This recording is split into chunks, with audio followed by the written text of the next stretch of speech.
Alrighty, the recording has started. 1 second. And I'm gonna get everything in here. Now I'm going between two PowerPoint slides. I wanna make sure that I have the right one. I wanna make sure that our open chairs are welcome. So just give me 1 moment. No worries.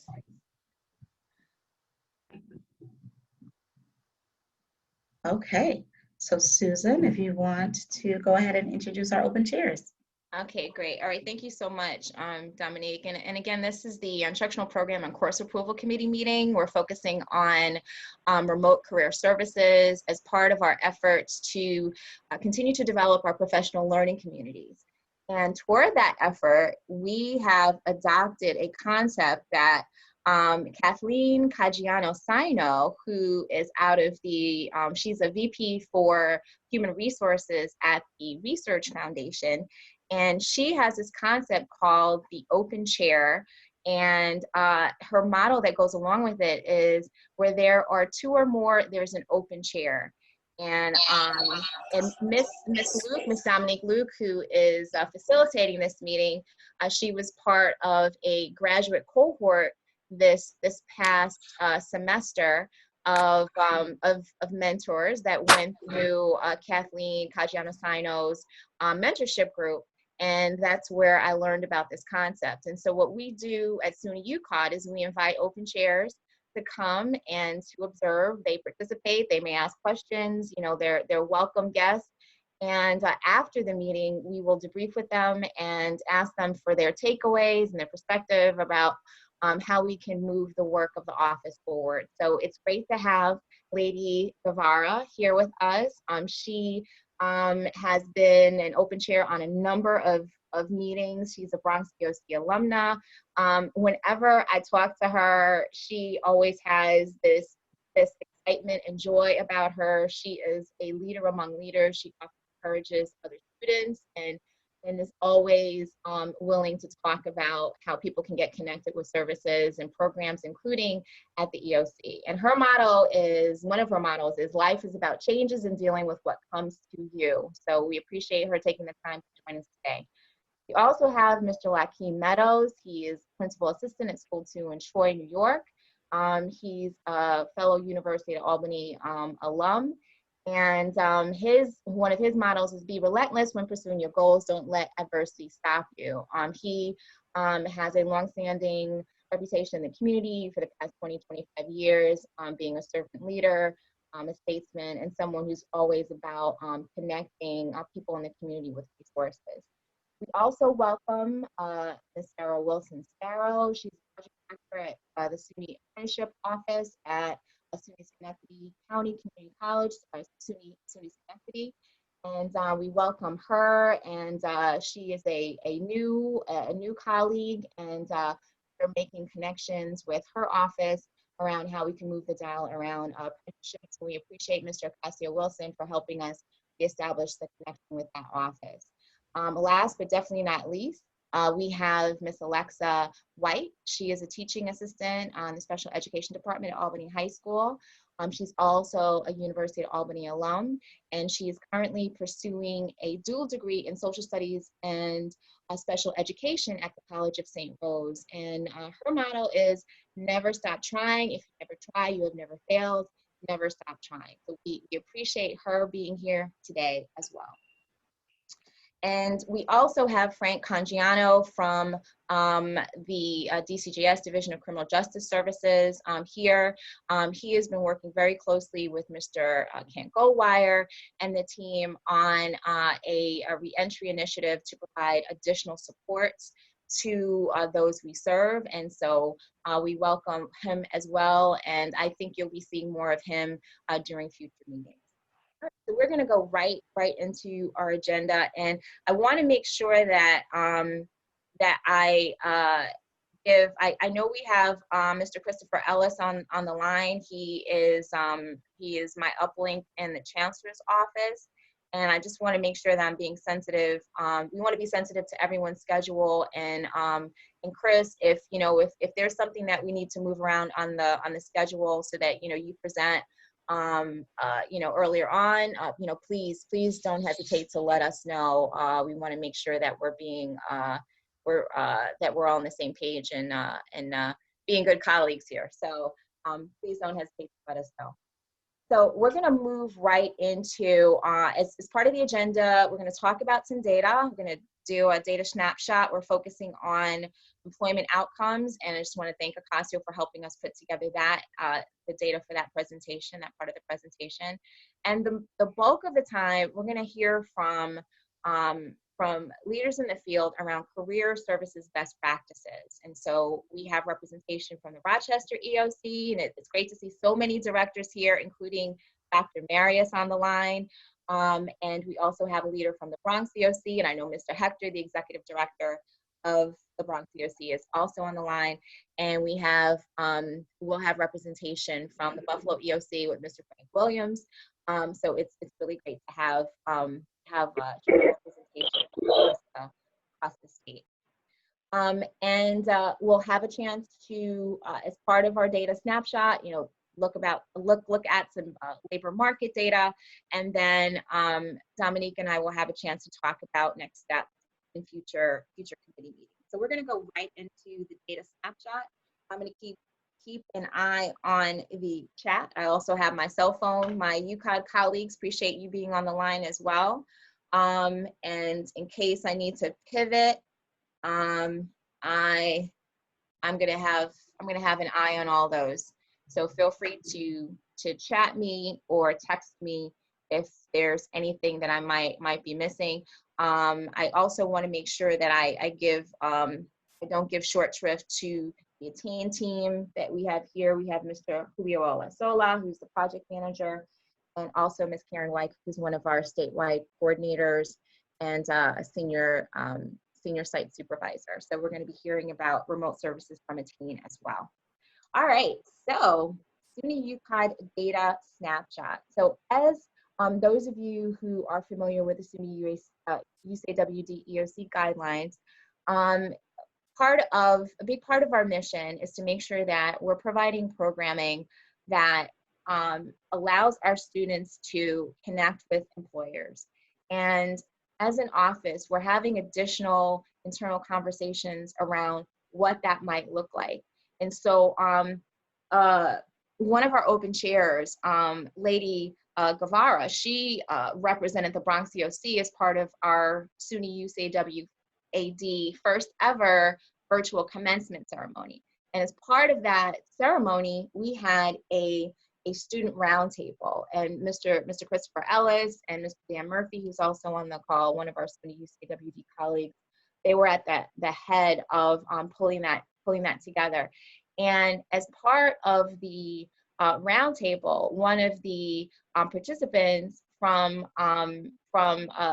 McGarrity's shop, and she's the executive director of our outreach center in Schenectady.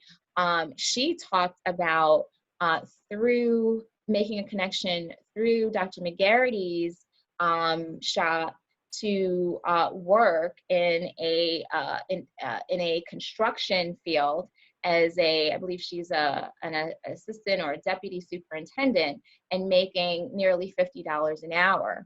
And that's the kind of apprenticeship opportunity, type of employment opportunity inroads, where we have people who are coming into our centers, into our schools, and they're looking for hope, they're looking for help, they're looking for people to help help them make that connection and go from A to B in their career trajectory.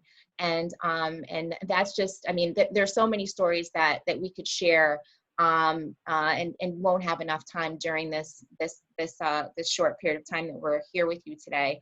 But those are the things that help us to continue to move forward and to have hope to see that we can help make those inroads.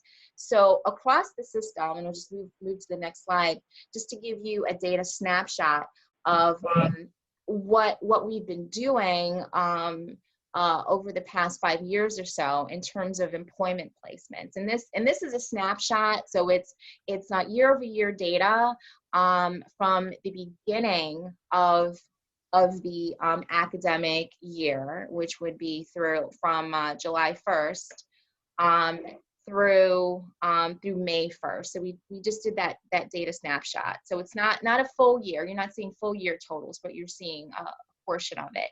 And so you see here around 650, 2015, 2016, and then you see an increase to almost 700, and then you see the steady increase 800, and then 900, and then 1920, you see a drop that's reflective of not just what SUNY UCAWD has been experiencing, but our partners or organizations across the state, across the nation, across the globe even, in terms of an impact in terms of available employment for the people that we're serving. And so, our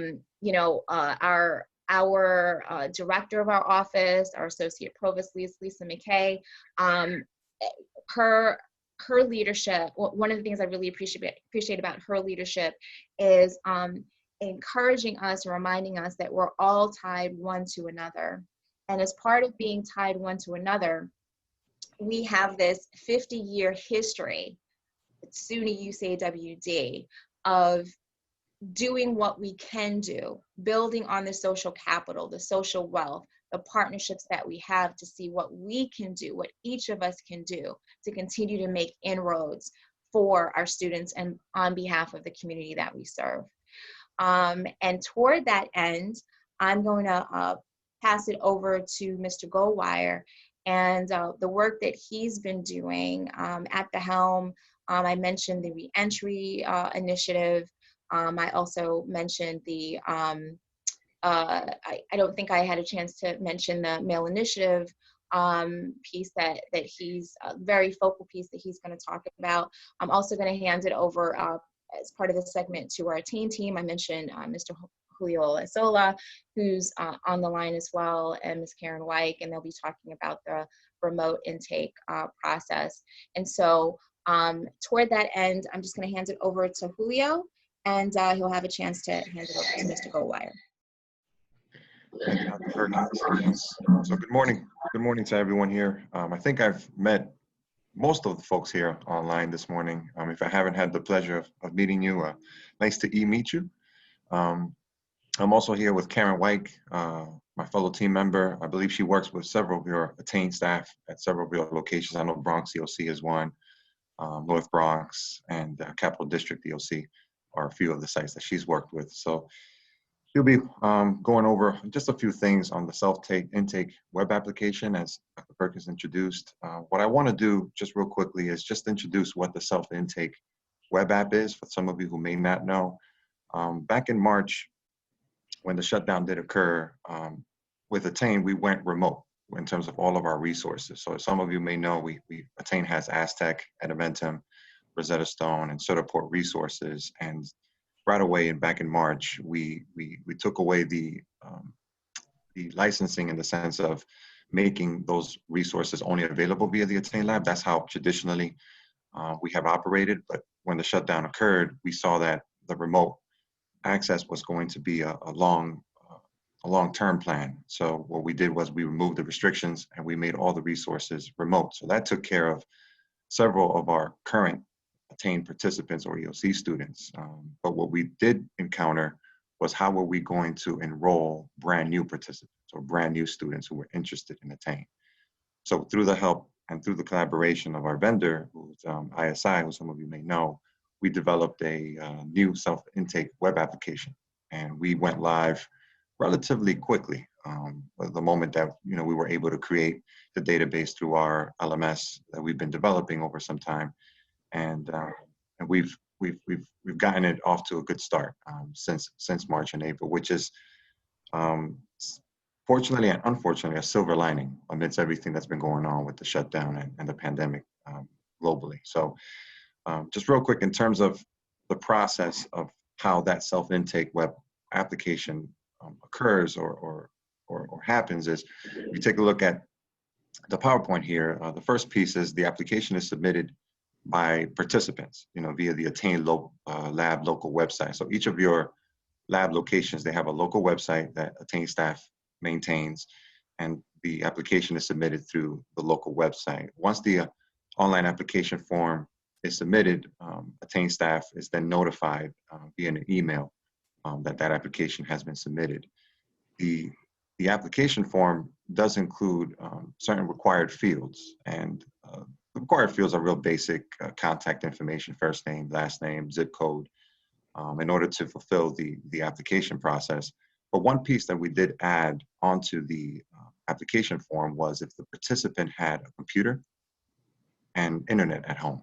So that's been some data that we've been able to collect since the shutdown, and due to many folks having access or having to have access to these resources in order to receive training remotely.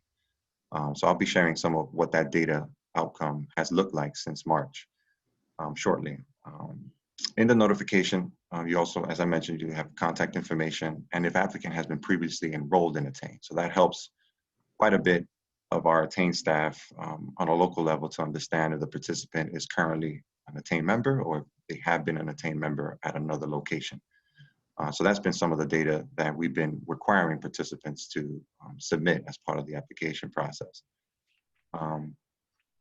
Lastly, Attain staff then follows up with the applicant and confirms their courseware goal interest, which we have some data that we're about to show you in the next slide. And following that process, the next step is staff then updates the local LMS with the participant goal data, and the application is later updated as an enrollment and captured and stored as an enrollment number. So here you'll see some data metrics or some outcomes since March 2020 through August of 2020, which is today. And system-wide, we have about 1,800 or 1,870 new participants that have been enrolled as a system throughout Attain.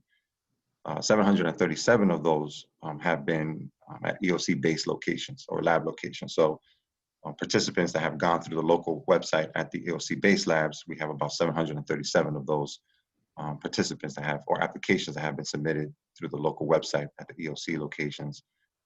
As some of you may know, we have about 22 CBO-based labs. So that's why that number is quite large, with over 1,100 participants that have submitted an application, have been enrolled through the self-intake web app.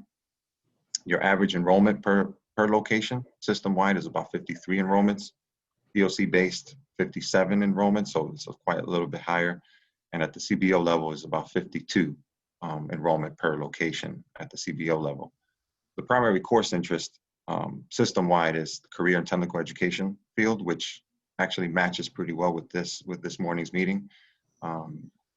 Career and technical education product that we've been using has been Edmentum. Some of you may already be familiar with that product courseware. I know the Rochester EOC, I know I see Roosevelt here with us. The Rochester EOC has been a quintessential lab location in terms of implementing that new product courseware. They have utilized it precisely for allied health, medical billing, and other types of resources that they've used it for. I could pass it to Karen in a few minutes to speak about their best practices over at the Rochester EOC.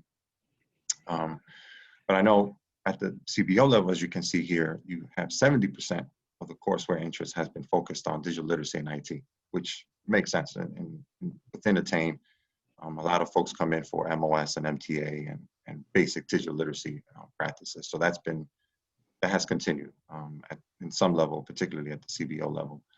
But as you can see here, with this data that we've collected, we've been able to identify how many people don't have computers and how many people don't have access to internet. So that's been pretty useful for us to understand the capacity of the participants when they access Attain, when they reach out to our Attain staff. Some of the challenges that we have faced when it comes to training participants remotely has been obviously access to resources, meaning computers and workstations and things of that nature. But the other thing too is not just having access to smartphones, but having access to an actual workstation that's compatible to the courseware. Some of you may know, as you engage with participants in some of the courseware models that are existent, some of these software solutions are not compatible with a smartphone, and that's something that we've seen, particularly with some particular subjects as math, or where they need a calculator, or they need something more specific to address a particular lesson that's being taken place. So these are some of the data that we've used to kind of understand what the lay of the land is remotely and at the local level. So with that, I'll pass it to Karen real quick. And Karen, if you can share just some of the best practices that we've seen coming out of the Rochester, maybe some other locations that have utilized some of the CTE resources. Absolutely. Thank you, Julio. First of all, I'd like to say thank you to all of you for the support that you've given the Attain Labs during this time. Without you and working together, we wouldn't have had such high numbers and such success with people. So thank you. The LTCs at the Attain Labs have been extremely creative during this time. Rochester, as Julio said, is a perfect example. Edmentum allows you to set up courses. You can use Edmentum's courses, or you can set up your own customized courses.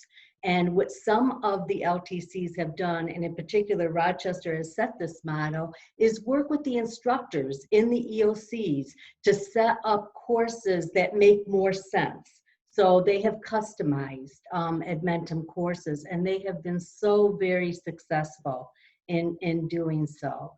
So that's been absolutely wonderful. And the other thing that when Julio was saying that sometimes people don't have the resources at home, what we've been able to do is through a .edu account, for people who don't have Microsoft Office on their machines, we've been able to allow them to download Office 365 on their machines. So they can be trained and they can participate in our in our services. So that's been a godsend. That's been really, really great that we've been able to do that. We've done that for many. So turn that back over to you. Thank you, Karen. Oh, I'm sorry, Julio, did you want to continue? No, that's perfect. I mean, unless anyone has any particular questions, I'll be on the chat, via chat or as a follow-up to this meeting. Feel free to reach out to either Karen White or myself as a follow-up to this, if you're interested in learning more. Absolutely. I think that's great.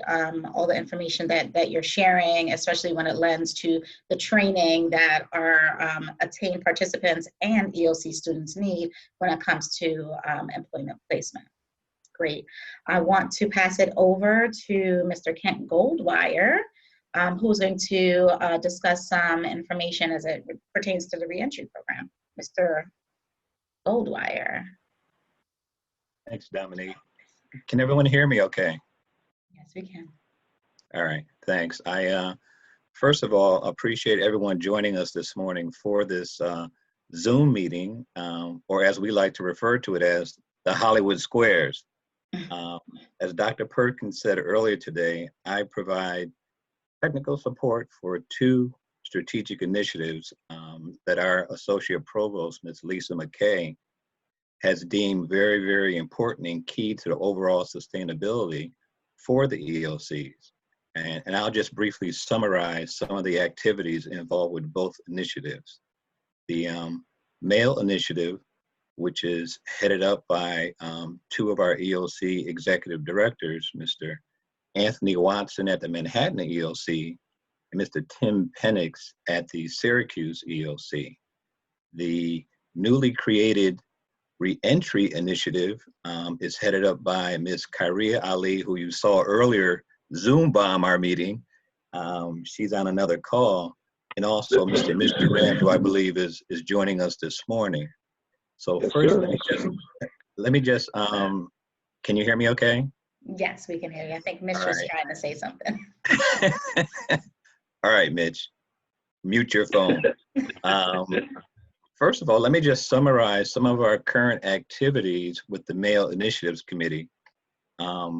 We've been focusing more so on the MAIL-oriented programs because through the assistance of our banner team and Argos reports headed up by Mr. Bob Woodfield and Garrett Cole, we've been able to ascertain that we touch approximately 20 to 25,000 participants each year on an annual basis. And that's a combination of ELC enrollments, Attain Lab enrollments, and community service outreach. And as a result of that demographic, we know that approximately 70% of our entire population is female oriented, with another 30% male oriented. And that's possibly with the exception of the Capital District ELC, which demonstrates or has identified roughly 40 to 42% male participation, and the Syracuse ELC, which has roughly a 43 to 44% male participation. And quite frankly, that's due to the number of programs that they have offered that specifically target a male-oriented audience, namely at the Capital District ELC, the Building Trades program, the welding program, and a number of carpenter or industry-related programs. And in Syracuse, they have created an advanced manufacturing career ladder, which touches upon things such as soldering, cabling, drone technology. And they also have developed a partnership with National Grid, their meter certification program, which we are currently trying to bring to the Capital District area. So as a result of that, we know that a number of the ELCs have traditionally had security guard training programs, which are targeted towards our male population. And in Rochester and in Bronx, they've created the barbering program, which directly appeals to not just the male population, but a number of female barbers.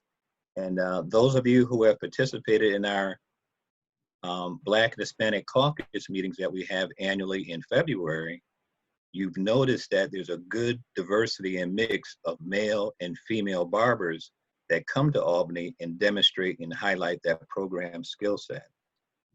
One of the new initiatives that is coming out of the Male Initiatives Committee is the move towards more short-term construction-related programming.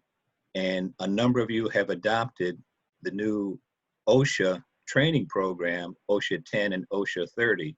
And again, let me apologize in advance because all of us have a new language and we use a lot of acronyms. OSHA stands for the Office of Safety and Health Administration out of Washington.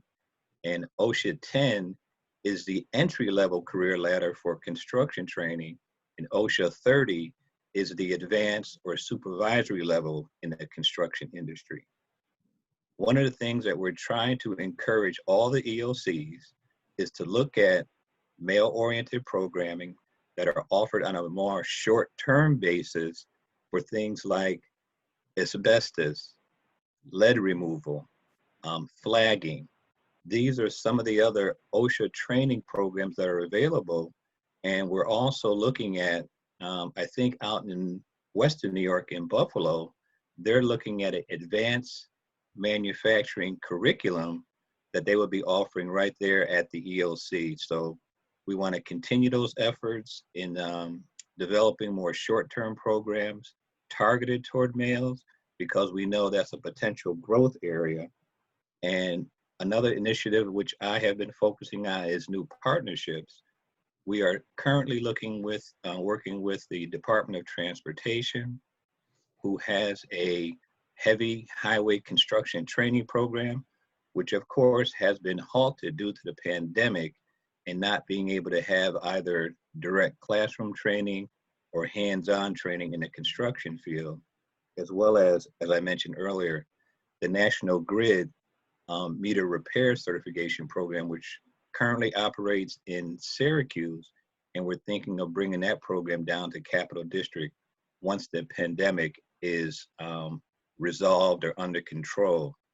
And for those of you who are in the Capital District area, our Schenectady Career Counseling and Outreach Center, which is part of Schenectady College, Community College, has a partnership with the city of Schenectady, and they have been operating for the last several years a construction training program, which is based there in Schenectady, which has been very, very positively received. I want to also at least mention the Rochester EOC, which has actually designated a staff person to solely focus on male initiatives. And Mr. Cannell Ferguson is also our reentry contact person in the Rochester area. And if I can use it as a segue just to summarize some of our reentry activities with the newly formed committee, or as Dr. Perkins likes to say, the reentry committee, which is headed up by Ms. Kyria Ali out of the Queens EOC and Mr. Mitch Durant, who you heard Zoom bomb earlier. They are taking the leadership role in focusing on this primary initiative, which also came down from SUNY System Administration. Now, our former chancellor, Dr. Johnson, who is now at Ohio State University, she saw this as a potential growth area because we have a large number of formerly incarcerated or justice-involved returning citizens coming back to their home-based communities, and they're going to have needs to further their educational pursuits as well as to improve their career advancement. So SUNY System Administration has hired a prison coordinator in the name of Ms. Clarice Torrente, who I work very closely with the System Administration Critical Populations Committee under the leadership of Dr. John Graham, who was formerly the executive director at the Manhattan EOC, and now he's at System Administration. Our associate provost, Ms. Lisa McKay, further developed and saw the need to concentrate on the reentry initiative, and therefore we created this EOC committee, but also we have several partnerships with some of the people who are on the call this morning as open chairs, representing the Division of Criminal Justice Services, or DCJS, the Department of Corrections and Community Supervision, or DOCS. And just as a result of that, the EOCs have each identified at least 2 key staff people to reach out to the returning citizens. And one of the things that I try to do is to direct those returning citizens from the Department of Corrections to the appropriate EOC or attain lab based upon their career interests or academic pursuits. We work closely with DCJS, who funds approximately, I believe it is 20 county reentry task force. And later on in October, probably towards the end of October, we will be conducting a similar meeting like this, a Zoom meeting or WebEx with more than 500 parole officers throughout the state. And for those of you who may not be aware, the parole officers are the front line and first contact that all the returned citizens have to meet with within the first 24 to 48 hours of their release from state facilities. So it's important that we educate the parole officers about the various wraparound services that the EOCs and the Attain Labs can offer to these returning citizens. And we've had several, I think, successes just very most recently as January of this year. We touch about 150 returning citizens, and I know that we've had some successes at the Binghamton Attain Lab, the Rochester EOC Attain Lab, and just recently I heard from one of our returning citizens from the Capital District EOC Building Trades Program. He completed and graduated from the Capital District EOC, went on to take additional Attain software, as you heard Julio mention earlier. The Edmonton Robust software has a number of career service programs that focus on construction. So he is currently doing MOS, MTA, and the construction-related software training, but he also completed the Schenectady Construction Training Program and was just recently hired by a construction firm in Troy, New York, and is now making upwards of $20 an hour and is very, very happy that he listened to some of the recommendations that Mr. Ocasio-Wilson and I gave him earlier in the year. He was successful in completing all of those tasks, and now he is gainfully employed, and we're very proud of him. And there's a host of number of success stories that are out there. These are just a few that I wanted to share with you this morning. And just in closing, I wanted to let you know that the Manhattan EOC, which formerly used to focus on reentry, but since we've created this new committee, has transferred the responsibility for the reentry outreach over to the reentry committee. But Manhattan was successful in securing a $300,000 annual grant from the Community John Jay College. It used to be referred to as the PRI, Prison Reentry Institute, but now it's called the JOY, Justice Opportunity Institute. And Manhattan EOC will be conducting HSC preparation and wraparound services to those returning citizens that'll be screened by John Jay and referred to the Manhattan EOC for HSC and academic pursuits. So just in closing, I hope I haven't utilized all my time, but as Dominique knows, you never give a PK a microphone because you never get it back. Thank you, Mr. I just wanted to close again just by stating that at the end of October of this year, we will be conducting the WebEx to more than 500 parole officers throughout New York State. And we're looking forward to maintaining those partnerships and continue to increase our male population, but also helping those returning citizens who have served their time and deserve a second chance. And we believe we can give that to them. And I want to thank you for your time this morning. Thank you, Mr. Goldwire. All right, I'm going to throw it to Mr. Ocasio-Wilson, who is going to touch on some apprenticeship opportunities. Mr. Wilson?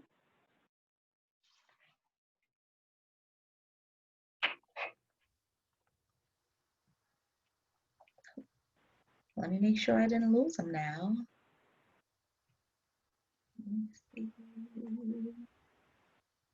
I think he might be having some technical difficulties, so I can just, yeah, it's okay. We worked on this together, so I can just share some highlights, and then I'll give it back to you. You know, as a SUNY USAWD team. Oh, yes. yeah, we can. Okay, go ahead, Mr. Wilson. Sorry about that. So just quickly, everyone's looking at how to address enrollment outcomes in the new environment. The way we do things simply no longer works. The work is changing, but the mission to empower upward mobility stays the same.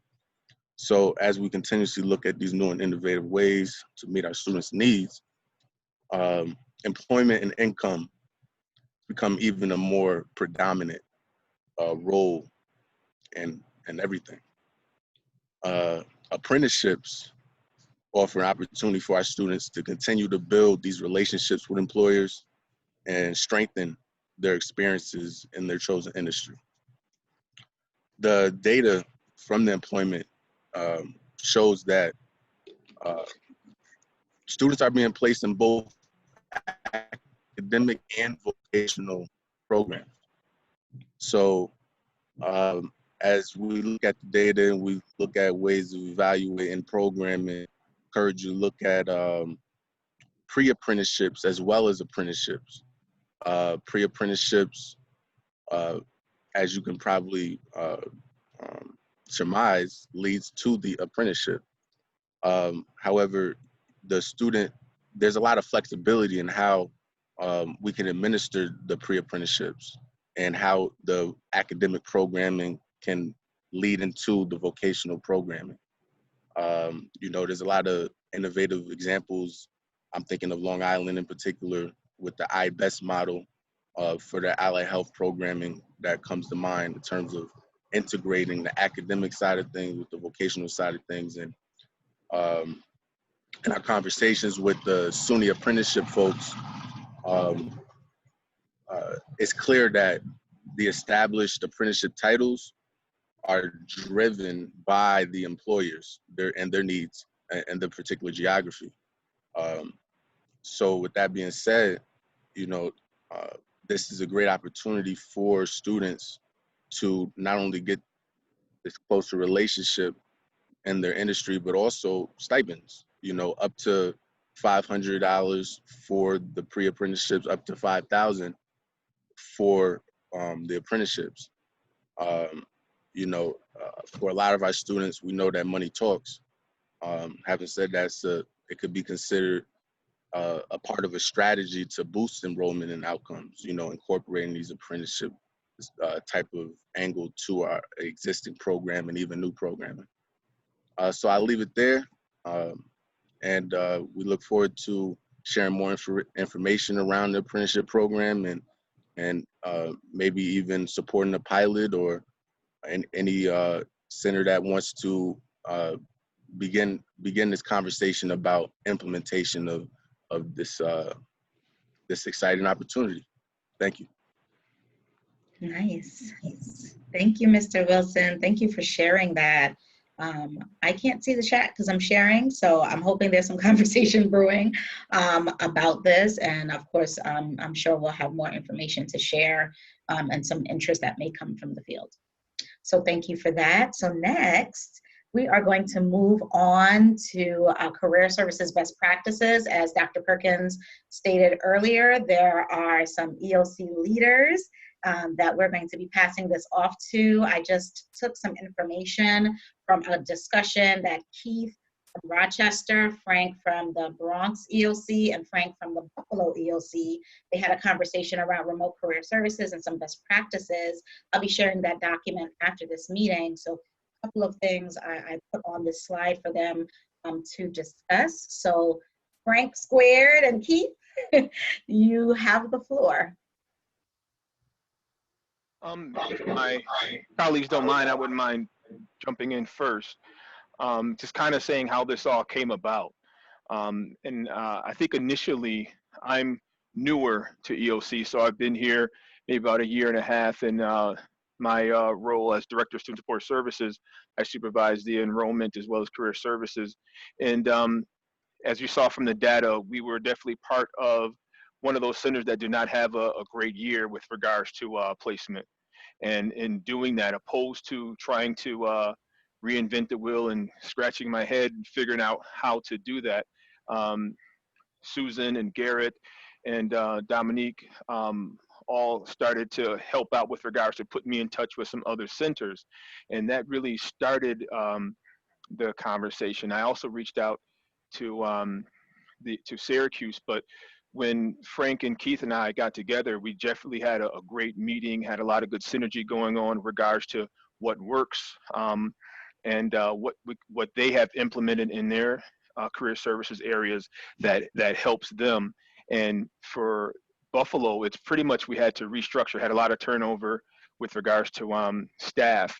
And so needing to, not having that history and needing to kind of, start from scratch, they definitely jumped on board with sharing some of the ideas and processes that they had, and that definitely led to the conversation. So with that, I let Frank or Keith jump in. I just want to kind of give a little bit of a background on how it all came about. Good morning. This is Frank from the Bronx EOC. First, I want to say I really enjoy having a conversation with Keith and Mr. Williams in regards to what we do, what works, what doesn't work. And what we found is that we have more in common than what we don't have in common, of course. And as Dominique mentioned, you're going to get a chance to see the document that we kind of put together. By no stretch of the imagination is this a comprehensive guide on how to improve your career services, but I think it's a start. And the conversation was just the starting point. One of the things, and again, when you look at some of the writing, what you're going to find is that everything has to start with a goal and an idea. And what we here at the Bronx EOC, and Keith did the same thing, or something similar of Rochester. When I looked at career services 3 years ago, and I was asked to go in, the first thing I looked at was what it is that this department is supposed to do. As a former job developer, I kind of saw the reality that nothing was synergistic. There was no synergy. So first thing we did was started out with common goals.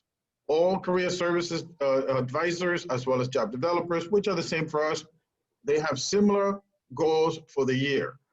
And the goals are pretty much, they're structured in such a way that they, number one, have to perform for the organization, they have to perform for the department, and they have to do something for themselves.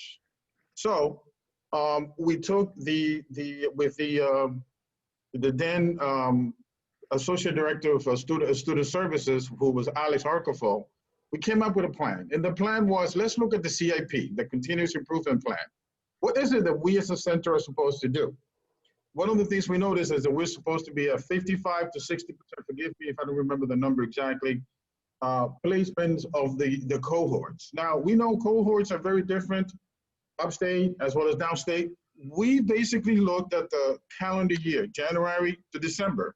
And we said, okay, what we're going to do is that we're going to improve, we're going to perform better. We're going to ask the job developers to perform better than what the CIP is recommending. So if we were supposed to be at 55, the job developers were told, you were supposed to be at 55, but we need to perform anywhere between 60 to 65, maybe 70. That was one. Not just placements, but also data entry, also employment applications, which is one other measure, and of course, record keeping. So when we started to do that for the first few months, we kind of realized it works in the sense that now their performance is not just tied to the department and the organization, but also to themselves. Because now they have to meet these numbers in order for them to meet their evaluation goals for that year. That started the whole thing. Second to that, and we realized that the whole business of employment and career services evolves around relationships. Whether you relate to the staff, whether you relate to the students or the graduates, or the vendors or the employers. So we needed to establish stronger relationships with stakeholders in general, obviously staff members, and by far, number one, our students. The tracking is going to vary from center to center. One of the things we started doing here was basically texting students, not using our phones, but using SMS services, which we realized that we will get better responses, more accurate responses. Next to that, we make sure that we have multiple ways of verifying any kind of employment that the students would get. So through text messages, we found out where they were working, who was working with them. Then we found emails. Well, we used emails to get that.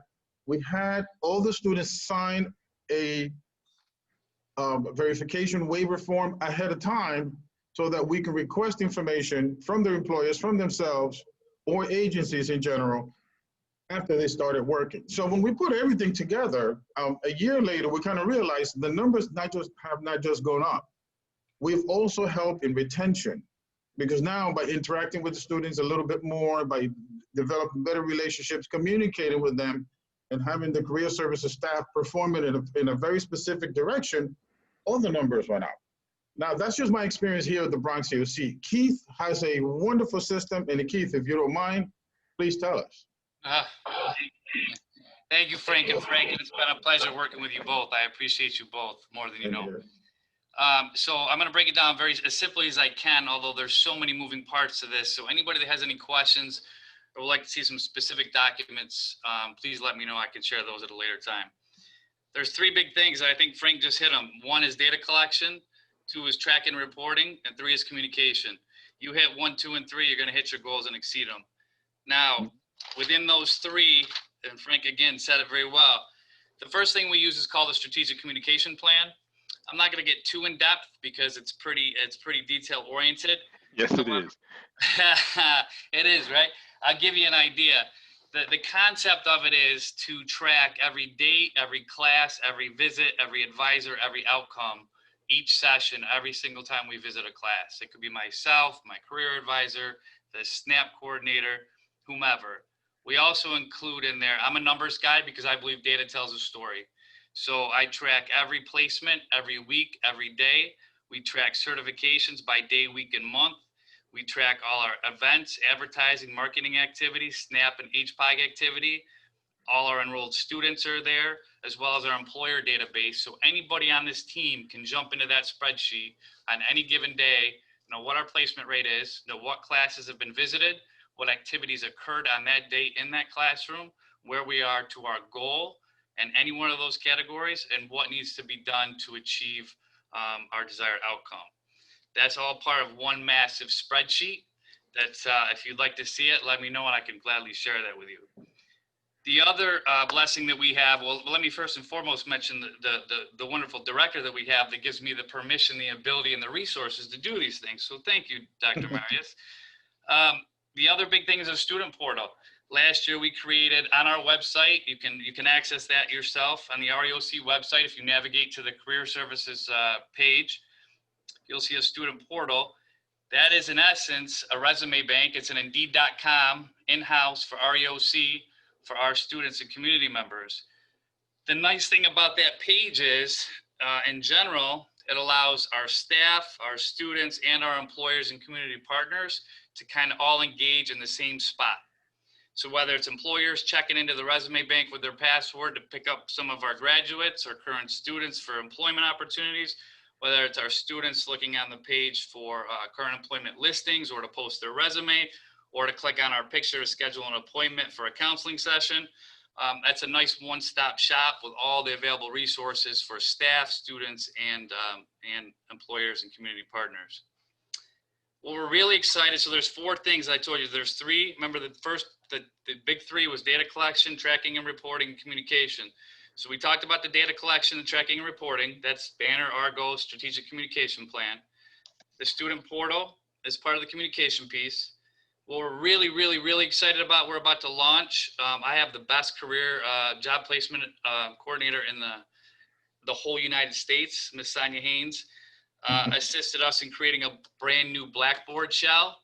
So typically when we enter a classroom, which again, we schedule in advance, 1 to 3 visits, we go in with a folder for every student, from employment information to our contact information, to resume resources, to appointment scheduling, and we review that in an orientation setting. Now with the Blackboard shell, we have our own course catalog right online. So when you go onto the REOC website, you can go to Career Services Blackboard shell.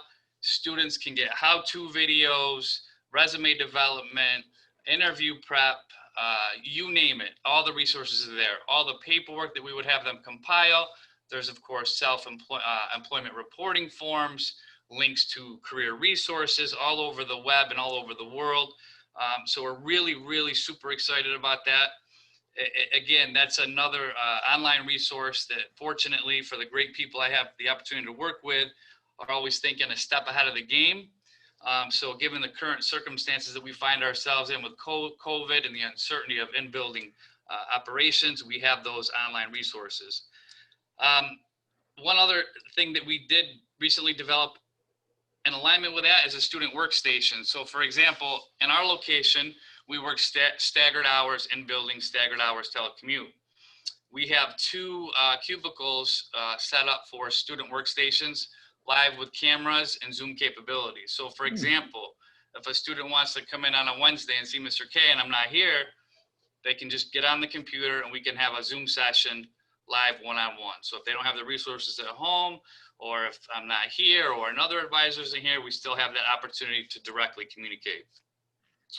Within that, we're using several resources such as CrossTech, which is a program that we can tap into, obviously another individual's computer. We would utilize that in terms of resume development, cover letter, basic career interest, and individualized support, whatever the student may need. So the last one there is an investment in every student. And this is the foundation of every single thing that we do. And this is what I told my employees day one when I took this position about 3 years ago.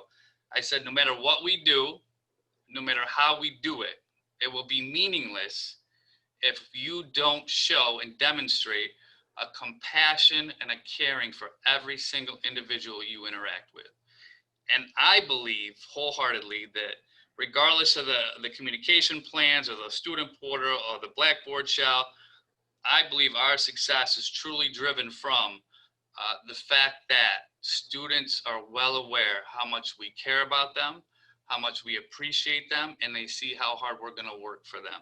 We give them the tools, we give them the resources, but most importantly, we give them the time. So that's all I have at that, unless you have any specific questions. One last thing I'd like to add is that what we also have in common is the fact that our career counselors have been turned into generalists as opposed to specialists. And the reason for that is because you have to be able, as a career services advisor or job developer, you have to have the ability to do full life cycle placements. You can't just be an expert on one side and neglect the other side. So in essence, you know, every job developer who's come through in the last 3 years has to be a full-time or full life cycle placement specialist, if you will. Great point, Frank. Thank you. All right, we do have a question for Mr. K. How long did it take to get this wheel in motion? And I mean, it's great to hear the synergy between, you know, Mr. Munoz and Mr. Williams and Mr. K. You guys could talk a little bit about like how long did it take to get this moving? Well, I'll talk about my specific process. Fortunately, I came from a background with Philip Morris and AT&T, so a strong data-driven analysis background. So day one, I started I knew we needed a plan because Dr. Marius called me up in the office, and you know what the first thing he said was, "These numbers stink. What are you going to do about it?" And this is my second week on the job, and I was like, "Man, give me a second." So my team and I started developing the strategic communication plan immediately. I would say within the first 4 months. We had the foundation laid, which was pretty simply put, you know, what are our objectives? What do the classes look like? We laid out a spreadsheet. Here's the classes, here's the dates, here's the people we have. What do we need to do? When are we going to do it? Within about the first year, we were on a pretty good footing, but I still find myself 3 years later, we're still adding, we're still tweaking, we're still developing. I'm still getting Frank, when we spoke on the phone, I went back and made some alterations to that, and they actually inspired me to do some more with the student portal. So it's 3 years in the making right now and still going. We still don't have it down pat, and I don't think we're gonna for a long time. Technology changes, environment changes, students change, programs change. So at least a year to get going. Okay, thank you. And Anyone else?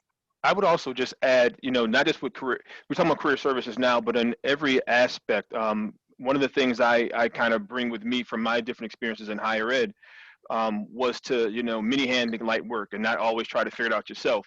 So even with the admissions piece, having, you know, the supervisors of admissions get to speaking to each other.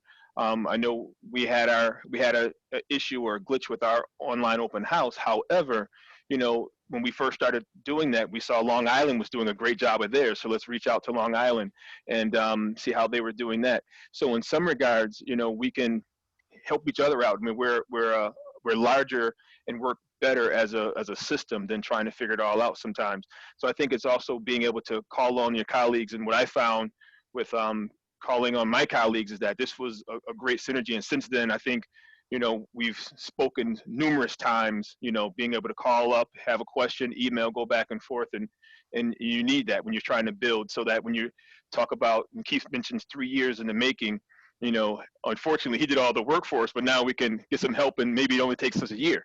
I'm here for you, man. Thanks, appreciate it. One thing I'd like to add is that, you know, the whole idea of it's like Keith mentioned, and that's a great point altogether. It's a dynamic system. It will always be changing. So understanding that whatever you do today may not work tomorrow, it's not necessarily that it's not going to work. It's just you have to find a different way of making it work. So here at the EOC, about a year to actually see results and say, oh, this is really, really working. My philosophy, my way of thinking is pretty much I'm a process improvement kind of person.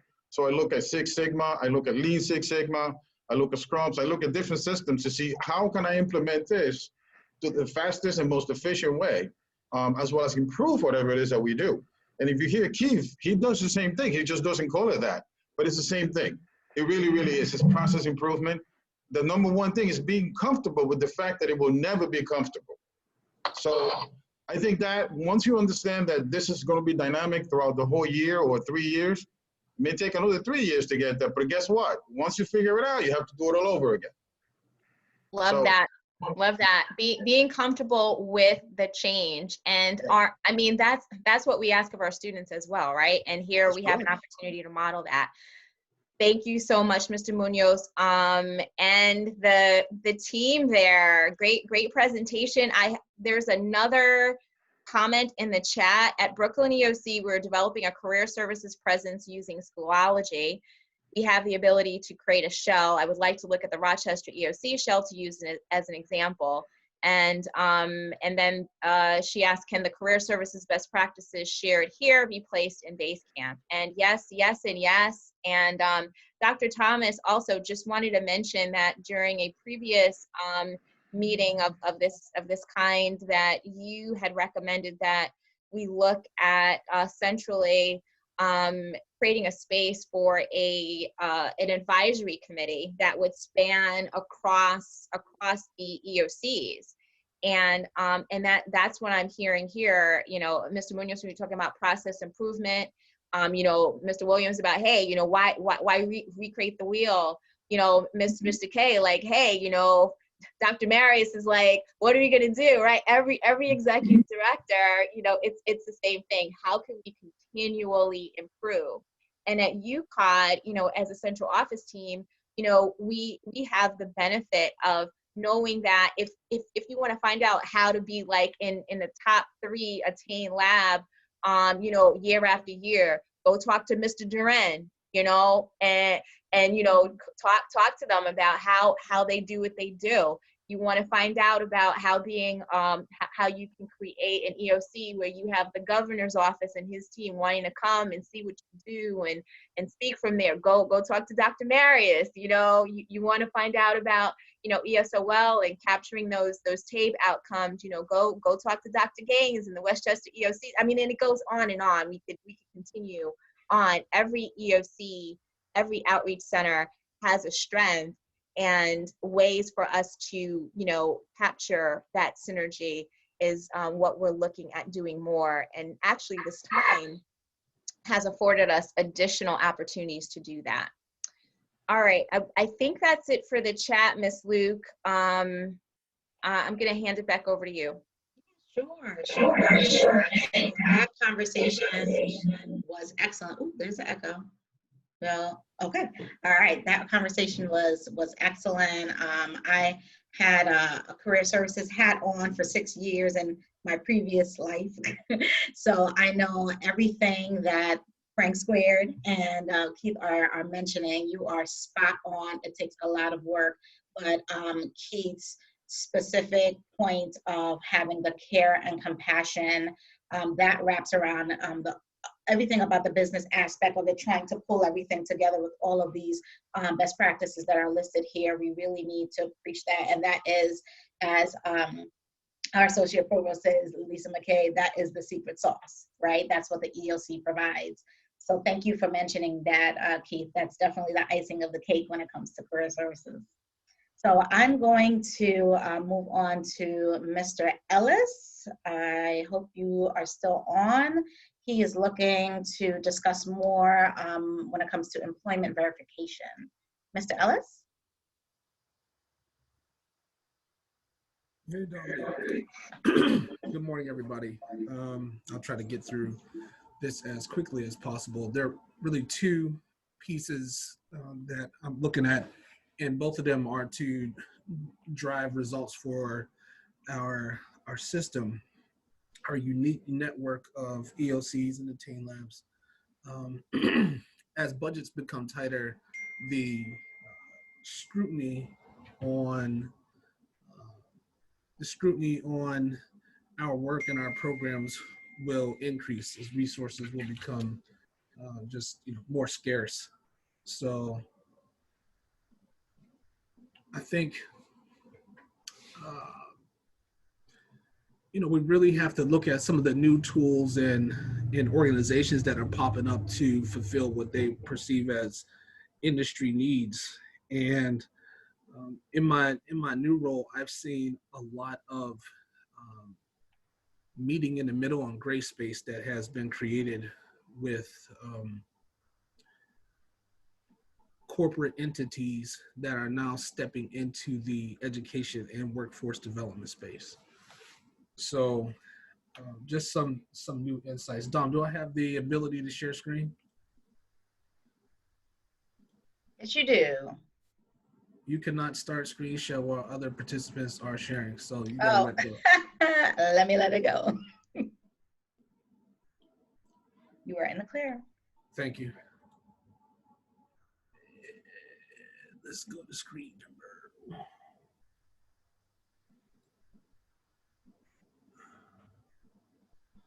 It's not giving me the ability to pick one. I have way too many windows open. I'm sorry.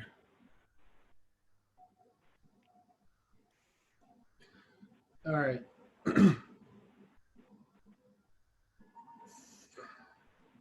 At 10:59, I received this report. This is a report from Microsoft about their bi-monthly workforce update, and it's for New York. On that original slide that that Dominique had up, it talked about two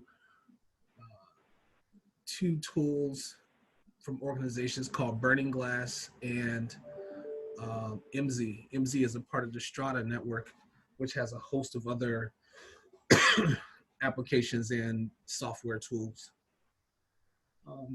The new tools, what they're doing is they're going to social media, places like LinkedIn, monster.com, and all of that. And what they call it is scraping those sites to identify number of job postings, the number of places where those job postings are located, and they're using that to kind of predict what job titles are in high demand. And then they go inside of the post and look for keywords to see what skills are necessary. So this is based off a meeting I had with Microsoft last week where they started to talk about some of the interesting stuff that they want to do with workforce development. And I mentioned to them, hey, you know, we have a long-standing relationship with Microsoft in our Attain labs. We have both your technician and your office person, and we you know, we can go all the way through all of your software packages for free with our partnership with you and our Attain labs. But they were really excited about that and looking to engage further. You see stuff like the month-to-month change in LinkedIn hiring. So LinkedIn is this huge place, of course, it's owned by Microsoft, that a lot of stuff that's happening with employment is there, giving us the top industries. This is actually even a gender breakdown that's pretty cool. But this is where I really found there to be value. So here, they're starting to break out some of the fastest growing jobs recently. Now, when I did a Burning Glass report today, and the filters I set with Burning Glass were, I use each county and city where an ELC is located. So I did Erie County and Buffalo. I did Buffalo, Niagara metropolitan statistical area to just try to capture and see who has the most job postings, what's the intensity of those job postings, and what are the related skills. And I'll send that to Dominique, and then she could forward to the group just so you can start to see what that data looks like. I think the interesting thing about that type of report is that information is current to yesterday. It's not a government report that's a quarter lagged or half a year lagged or a year lagged. Is right now. Right now, who's got job postings out there on the internet, and they've aggregated all of this. So when I talked about intensity, let's say for a CNA or HHA versus an EMT or surge tech or farm tech or something in the allied health, you're able to break down in each of those fields instead of saying, I know that allied health is buzzing. You could really say, I'm certain that these of our current offering has a high intensity, meaning for every one job, if there's 4 postings for it, that's normal intensity. But if there's 7 postings for it, meaning it's on 7 different sites, that means that organization is really looking to hire. And you can see that kind of breakout per job title. And then you can see the types of skills that are needed for it as well. So I'll share this report here. This is from Microsoft on LinkedIn, just showing us, some of the stuff. I see some of our, a lot of our programs listed in here. It's number 9 is social media marketing specialist. There are industry certifications, and from, say, Facebook will co-brand a credential with a institution like SUNY or another college or university and offer a short course for, say, $2,500 to become a certified social media marketing specialist with that credential. I've begun conversations with an organization called Pathstream to look at that. They're a bit pricey. It's outside of our business model, but if we had some support to allow some of our top students to participate in that sort of program as an add-on to, say, like a customer service program that we might have in the EOC, that would be really, really powerful to walk out of the EOC with a credential like that. Chris, there's a question in the chat from Frank Williams of Buffalo. How often is the report ran? Whenever I get time. I mean, we could probably work with this group to formalize it, since I'm the one with the credentials. We can work together to run the report so that it's informative for you. Even if we save the report and we could run it and do something very, very, very specific for each center, I wouldn't find that robbery at all. So I talked about a little bit about the stuff on the front end because, we want to analyze the market so that for directors and our academic affairs people, we're able to say, okay, these are the jobs now and they're growing. If we need to shift scarce resources this year, we should put more of our energy into program A as opposed to program B, because program A is, the jobs related to program A are in much more demand. On the back end of it, trying to get to the result of understanding our impact of the program and that person's ability to earn greater income is really, really difficult for us to do. I know I worked with Keith quite a bit trying to get us access to Work Number. I know Brooklyn had Work Number for a second and then couldn't use it. I know some individual sites may have tried to tap into some stuff, and we've re-energized our conversation with the department, with SUNY, in order to access the Department of Labor data. And there are just so many restrictions because of security. And once COVID hit, like a security thing is, you can only use a LAN-based internet connected SUNY computer inside of the building in order to access the database after you go through all of the training and blah, blah, blah, in order to access it, because they consider the data to be so top secret. But then you had COVID and everybody goes and works from home. So what can you do?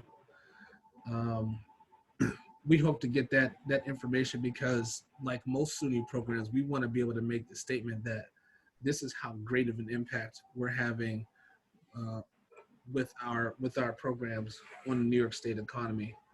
And we're a little bit closer today than we were yesterday, but keep pushing us on that and asking that question. It's not necessarily a one that I'm happy about, but it's the right question to ask, because we need to generate a report like you see here from Equifax that will come through Work Number, and it would give you this information here at the bottom about how much total income somebody had in a given year. So if it's 2019 and a person completed our program in 2020, and we're able to look at who their employer was, and if they're either in the field, and then we can talk about what we've captured as their initial income when they came through the door, to now looking at the new number, we could say through our program, your investment of X in a student generated Y as far as immediate impact in year one, and that's just year one. There are multiple years that folks would have completed, and we can analyze. So I'm gonna stop here. I just want to show you the type of some of the charts that we can get from. This one is Burning Glass.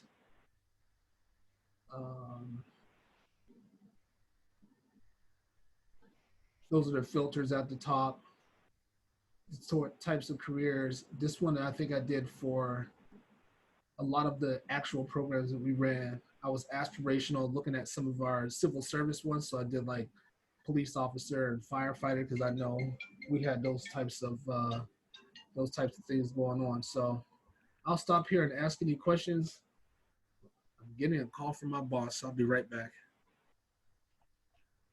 No problem, Chris. Hey, Emily. Thanks for that information. Do we have any questions about this great information that Chris is sharing with us? Hey, Mom.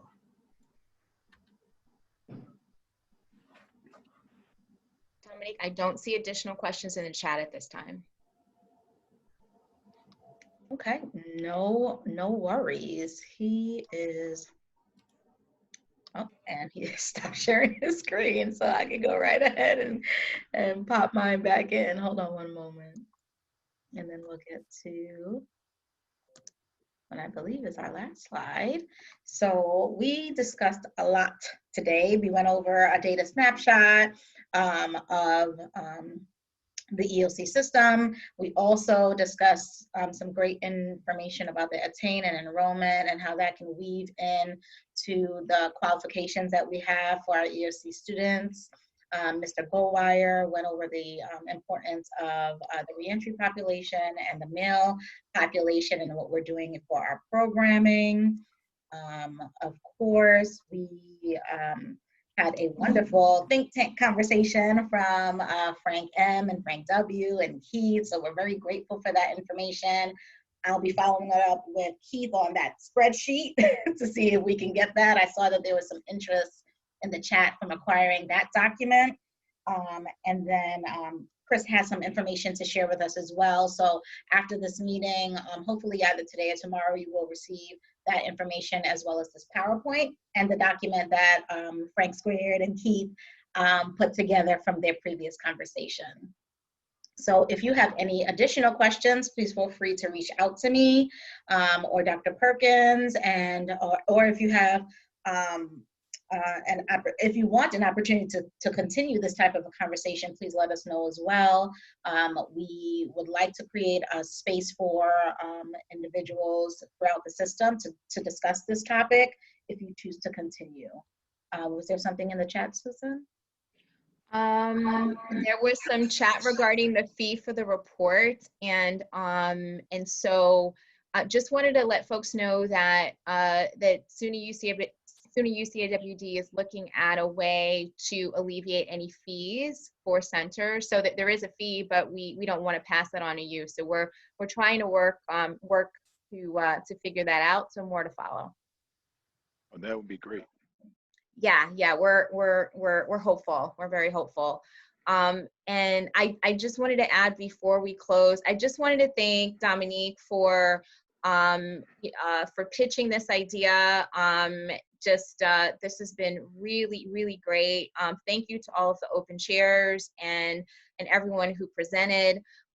We want, as she mentioned, we want to continue to create spaces where people have an opportunity to connect virtually and then continue to connect after this, because we're all going to be better for it. That synergy, one of my favorite proverbs is iron sharpens iron, and why we create the wheel.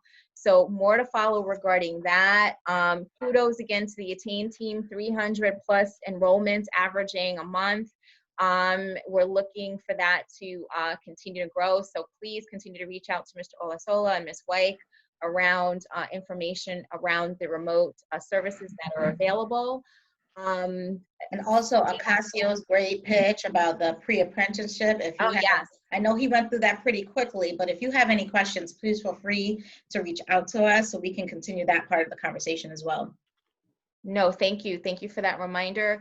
And then lastly, I just wanted to thank again my colleagues on the Instructional Program and Course Approval Committee, including a program team. I don't think we had a chance to acknowledge Dr. Gomes. We'll do that on another call. There's some great ideas that he has around parenting, and I know Buffalo has a parenting program. Maybe we'll have a chance as a part 2 to talk more about that. That's really exciting.